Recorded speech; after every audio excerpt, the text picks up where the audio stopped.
Só que eu com cara de moleque, obviamente porque tinha passado na empresa júnior, nunca tinha tido diploma ou certificado de educação financeira, acabei tendo alguma rejeição da minha família. Quando eu fui começar o canal do YouTube... Quando que foi isso, Breno? 4 de outubro de 2018 foi quando eu soltei o primeiro vídeo. E aí depois de um mês eu falei, vou largar a faculdade. Pode parecer que é uma loucura, mas... Mas, cara, conta um pouco da tua história. Eu sei que Claro, você é um cara que é super jovem, 23 anos. 23, isso. Empreendeu, começou uma faculdade, parou, começou outra faculdade, parou. Tem um movimento muito forte com empreendedorismo na internet, com uma galera, mentora. É muito forte também entender, discutir, melhorar o que a escola não ensina. Eu quero falar muito dessa parte também. Porque eu sou um cara que vim da parte acadêmica, fiquei muito tempo dando aula na faculdade. E sei que tem vários gaps lá também. Mas eu queria que você se apresentasse, falasse um pouco do que você faz, pra onde você tá caminhando, qual a tua ideia de vida. Cara, legal. Assim, a minha vida no começo, de quando eu era bem criança mesmo, sempre foi muito tradicional, sabe? Família conservadora mesmo, de ter que ir pra escola, tirar boas notas, era isso que eu tinha que fazer, sabe? Brincava os amigos um pouquinho, jogava videogame e pronto. Você tem sabe? irmão, tipo, cara? Tenho 2 irmãs, uma por par de pai, outra... Mais velha? Uma mais velha e uma mais nova. Tá. Isso. E aí, eu acho que a virada de chave foi quando eu tinha 13 anos de idade, o meu pai sofreu um acidente de carro, faleceu, acabou deixando uma quantidade de dinheiro que uma criança de 13 anos normalmente não deveria ter entrado em contato, né? Esperançosamente não. Só que eu tive isso. E o que aconteceu é que eu não fazia ideia do que eu ia fazer com esse dinheiro. Eu nem dei muito pensamento até, de fato, ele foi liberado pra mim quando eu tinha 18. Então, peraí, você ficou sabendo aos 13. Que, quando o meu pai faleceu... você tinha uma herança. Soube que era nada demais, assim, era 5 dígitos de patrimônio, meu pai era engenheiro da SEDAI, era o que ele tinha suado a vida inteira pra juntar e o que foi distribuído na minha mãe e com as minhas irmãs, né? Tá. E aí, o que aconteceu foi que eu ficava me questionando, assim, o que eu vou fazer com esse dinheiro? Porque a mentalidade que eu tinha era, cara, se dinheiro existe, é pra ele ser gasto. Se ele tá na minha conta, uma hora ele vai ter que ter um destino ali. Só que essa resposta nunca veio pra mim. E aí eu acabei meio que deixando de lado, sabe? Até dos 13 aos 18 eu não tinha muito o que fazer com ele, porque ele ficou preso numa conta poupança do tipo espólio. Aí eu falei, bom, beleza, quando eu estiver lá é preocupação pro Breno do futuro. Mas eu gostava muito de música, de fazer vídeo, de postar coisa no YouTube, sabe? Foi quando eu tive o contato com a plataforma e comecei a entender como é que o jogo da mídia funcionava, minimamente dentro da cabeça de um moleque que estudava prioritariamente, mas que fazia essas coisas aí com 13 anos. E aí eu acabei desenvolvendo essa competência de edição de vídeo que no futuro veio a ser muito útil pra mim. Porque quando eu cheguei no 18 o dinheiro caiu na minha conta, eu queria ser médico. Eu tava fazendo faculdade de medicina e aí tava muito claro depois, putz, olha, vou usar esse dinheiro aqui pra criar um consultório médico e conseguir atender meus pacientes, que eu queria ser cirurgião plástico na época, né? E aí esse era o destino dele. Só que fiquei 6 meses na faculdade e aconteceu uma parada. Eu comecei a ter uma aula chamada Saúde da Família. Já ouviu falar? Já ouvi falar. Cara, o que é esse negócio aqui? Na faculdade que eu tava, era bem bacana. Porque a gente tinha na prática a vivência de subir em comunidades carentes lá do Rio de Janeiro para prestar atendimento para pessoas que não tinham condição de descer, porque estavam muito debilitadas, ou que não tinham condição de ter um acesso a um sistema de saúde, sabe? Ou então o SUS não era suficiente para elas, enfim. A gente ia até a casa dessas pessoas para entender o que elas estavam passando e ajudar com o que fosse necessário. E apesar de ser muito bom para você ver na prática o que é a vivência de um médico, eu acabei trazendo uma energia muito negativa quando eu voltava para casa, porque é umas coisas chocantes, sabe, que você acaba vivendo. Teve uma vez que eu encontrei uma menina, a gente bateu a porta na casa dela, abriu uma menina de 14 anos, grávida, fumando um cigarro. E aí a mulher que estava com a gente, que foi orientadora, ela falou, mas menina, você não quer que o seu filho ele possa ter saúde? Ela falou, tipo, sabe quando você ouve uma mãe e você reclama, sai sem mandar muita atenção, entra por ouvido, sai pelo outro? Foi tipo essa, uma resposta desse tipo, assim. E aí ela falou o seguinte, você não quer que você esteja com saúde pra cuidar do seu filho quando ele nascer? Cara, foi impressionante, porque pra mim isso foi impactante, mas o que ela fez? Falou, tipo, ok, irrelevante, sabe? Pessoa, naturalmente, sem muita instrução, que não teve tantas oportunidades. Essa era a vida, ficou grávida, 14 anos, foi o que aconteceu. Outra pessoa tinha um senhor de 85 anos que ele estava com câncer de próstata, cara. Ele foi mal diagnosticado, falaram que não precisava se tratar, que ia passar, que era simplesmente alguma coisa que tinha acontecido lá. Estava em estado terminal de metástase. Ainda tinha Alzheimer. Enfim, eu tive essas várias experiências aqui que me marcaram muito e eu não queria chegar em casa levando essa energia negativa pra minha família, como eu tava fazendo todos os dias. Minha mãe perguntava, filho, como é que foi a faculdade? Eu falava, pô, uma merda. Eu não gostava de ficar revivendo isso, sabe? E eu decidi sair, porque a admiração que eu tive pelo médico começou a se valer muito forte naquele dia, porque eu sabia que não era todo mundo que conseguia isso. Eu não conseguia, depois de viver um dia daquele jeito, chegar em casa e poder olhar no rosto da minha mãe com um sorriso, dar um abraço, sabe? E querer viver normalmente como se eu não tivesse vivenciado nada daquilo. Eu não consegui. E aí, depois que eu não consegui, aquele questionamento de como é que eu vou gastar aquele dinheiro voltou a surgir. E, cara, não consegui de jeito nenhum encontrar uma resposta. Mas, assim, aquelas coisas, tem males que vêm pra bem, porque às vezes a melhor coisa que pode ter acontecido foi eu não fazer ideia de como gastar esse dinheiro. Porque o que aconteceu? Fui lá no YouTube, o melhor professor que eu tive na vida, sempre quando eu ia editar vídeo, aprender a fazer coisas de música. Perguntei lá, escrevi, como começar a investir. Comecei a ver os vídeos do Thiago, comecei a ver o vídeo do Perini, dessas pessoas que eu achava tão engrandecedoras e que estavam dando aquele conteúdo que a gente nunca foi dado na escola e que eram tão relevantes para a nossa vida, né?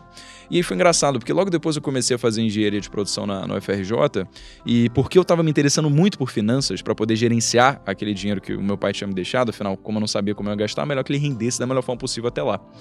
E aí eu perguntava, cara, você viu que a Selic caiu, tipo, de 10 para 12? Naquela época ainda estava absurda a taxa Selic, estava no governo Dilma, né? E as pessoas não faziam ideia do que era a Selic, não faziam o que era IPCA, o que era a Copom, política monetária do Banco Central. Isso me deixou um pouco curioso e frustrado, porque são coisas muito simples, sabe? Se você pega numa metodologia certa, independentemente da idade que você tem, você pode ter 11 anos de idade, você vai entender o que são essas coisas. Tudo depende da forma como é passado. E dinheiro é algo imprescindível para qualquer pessoa depois que ela sai da escola. Você pode querer ser engenheiro, matemático, você pode querer fazer advocacia, você pode querer ser qualquer coisa, mas você vai ter que lidar com dinheiro, cara. Dificilmente todo mundo vai ter que saber o que é briófita, pteridófita, angiosperma, gimnosperma, rocha metamórfica e magmática, mas a gente dá isso na escola. A gente decora... Eu não lembro disso não. Você lembra disso? Mas sabe por que você não lembra? Você não lembra porque não tem aplicabilidade no nosso dia a dia. São coisas que fazem muito sentido, dada aquela área exclusiva de atuação, de competência que existe ali, no caso disso que eu falei em relação à biologia e geografia especificamente, mas que na nossa vivência não tem utilidade prática. E se não tem utilidade prática, a gente se esquece. Você com certeza deu isso na escola. Se você teve um ensino que foi um ensino que pode ser um ensino de qualidade, né? Se a gente teve esse privilégio, certamente você teve acesso a esse conteúdo. Mas ainda assim, a gente esquece dessas coisas. Então, eu comecei a ver o quão importante seria poder trazer esse conhecimento, que era importantíssimo para qualquer pessoa. Cara, saber quando é que você vai fazer um empréstimo. Você saber que 100% do CDI é uma coisa que você consegue em qualquer banco, sabe? Sim. E não aquele 70% que o gerente do banco ficou oferecendo para você, o que a poupança te dá. Essas coisas, para mim, foram tão impactantes que eu falei, eu preciso trazer isso de alguma forma para iluminar pessoas, para ver a importância desse tipo de área de conhecimento. E associei a uma outra área de conhecimento que eu estava tendo muita influência lá no FRJ, que foi a de empreendedorismo, dada a minha vivência na Fluxo Consultoria, que era uma empresa júnior. Já ouviu falar em empresa júnior? Já ouvi falar. É um movimento bem bacana, cara. A empresa júnior é basicamente assim, é uma empresa que existe dentro do ecossistema da faculdade que é gerida 100% por alunos universitários. Um monte de adolescente eminento lá que está negociando com cliente, fazendo estratégia de marketing, que está escrevendo balanço patrimonial da empresa, fazendo DRE, que está fechando negócio, que está na prática atuando como é a vivência no mercado. Só que isso dentro de uma faculdade. E aquilo mudou muito a minha cabeça, porque eu comecei a perceber que as competências que eu estava aprendendo ali eram coisas que eu podia usar no dia a dia depois que eu saísse da faculdade. E aquilo que eu estudava em termodinâmica, mecânica dos fluidos, essas coisas que eu via na faculdade não tinham, sabe, uma máquina poderia fazer a conta que eu estava fazendo naquele momento ali, entendeu? Então, eu falei, empreendedorismo acabou sendo tão relevante para a sociedade, ao meu ver, como educação financeira. Porque se você olha quantas pessoas estão se formando agora na faculdade e não estão conseguindo emprego, você vê que existe uma defasagem entre demanda por empregados versus empresas que existem para ter esses empregados sendo contratados. Ou seja, a gente precisa de uma sociedade que olhe para o mundo hoje com os olhos do século XXI e não com os olhos de 150 anos atrás, quando o modelo de ensino foi criado, para suprir a necessidade industrial de uma sociedade que queria formar robôs. Então, não tem nada de errado. Mas o pensamento industrial que a gente tem hoje na escola, ele é linear, segmentado, repetitivo e ele é previsível também. Ele é linear, porque você passa de série a série, subindo de ano após ano, você faz uma prova depois da outra. Ele é previsível, porque você sabe o que esperar. Ele é repetitivo, porque você sempre faz a mesma coisa. Ele é segmentado em áreas de ensino que não tem uma integração clara entre si, da mesma forma como departamentos de uma empresa de 150 anos atrás. É departamentalizado o ensino, é uma coisa muito separada. E aí, a gente olhando os problemas reais da sociedade de hoje, cara, pensa, se a gente não precisa de pessoas com senso crítico, capazes de olhar para o mundo e ver os problemas e trazer soluções criativas, inovadoras para o que está acontecendo. Se a gente pensa com a mentalidade de 150 anos atrás, a gente forma pessoas para resolver problemas 150 anos atrás, não os de hoje. Então, isso me deixou inconformado, vendo vários amigos que não estavam conseguindo emprego, ou então, quando estavam conseguindo, tinham que se contentar com um piso que era abaixo daquele que o seu diploma tinha concedido. Por quê? Os empregadores simplesmente não queriam contratar um engenheiro. Eles não queriam contratar um assistente, sabe? Mas para trabalhar que nem um engenheiro. Por quê? Tinha muito engenheiro sendo formado, pouca empresa precisando dessa demanda. E aí eu vi, posso então criar um canal para falar que gente que nem eu, cara, que fala de forma jovem, que nem uma conversa de bar aqui que a gente tá tomando cerveja, como se a gente estivesse tomando cerveja e tipo falando da vida, sabe? Só que eu com cara de moleque, obviamente porque tinha passado em empresa júnior, nunca tinha tido diploma ou certificado de educação financeira, acabei tendo alguma rejeição da minha família. Quando eu fui começar o canal do YouTube e eu tinha uns 500 inscritos, eu falei... Quando que foi isso, Breno? Foi 2018, no dia 4 de outubro de 2018, foi quando eu soltei o primeiro vídeo. Pô, legal, cara, cresceu rápido. E aí depois de um mês eu falei, vou largar a faculdade. O que pode parecer que é uma loucura, mas a gente não deve se confundir com a análise crítica da circunstância em que eu vivia na época. Eu sabia que, mesmo apesar da rejeição, eu não seria expulso de casa, ainda ter comida na minha mesa, ainda ter cama onde dormir. Ou seja, eu estava num ambiente muito favorável para fazer uma análise fria e calculista do pior que poderia acontecer caso eu largasse a faculdade. Eu não larguei, de fato, eu tranquei.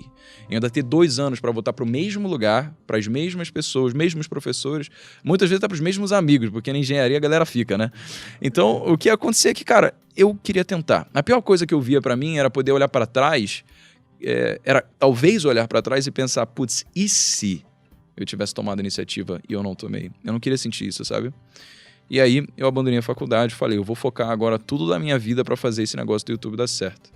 Daí foi o que aconteceu, cara. Eu comecei uma rotina frenética de acordar 4h30 e dormir às 10, fazer exercício para conseguir ter um corpo que sustentasse a mente, e foi crescendo. Chegou num momento onde cada dia estava tendo gente que estava acompanhando ali, e isso foi talvez até um pouco perigoso para minha família, que o meu tio, que é uma pessoa que eu admiro demais, irmão da minha mãe, tem um dia que ele me ligou, quando ele viu que as coisas estavam começando a engatar e que eu realmente não estava com o menor prospecto de voltar para a faculdade, ele falou, Brenão, isso não vai dar certo. Você é um curioso aos olhos dessas pessoas. Você não tem diploma, você não tem nada que vá respaldar a credibilidade para as pessoas olharem para você como uma figura de autoridade. O que vai acontecer, as pessoas vão ver um moleque, vão ver alguma coisa, mas você nunca vai ser ninguém fazendo isso, porque você não tem o diploma.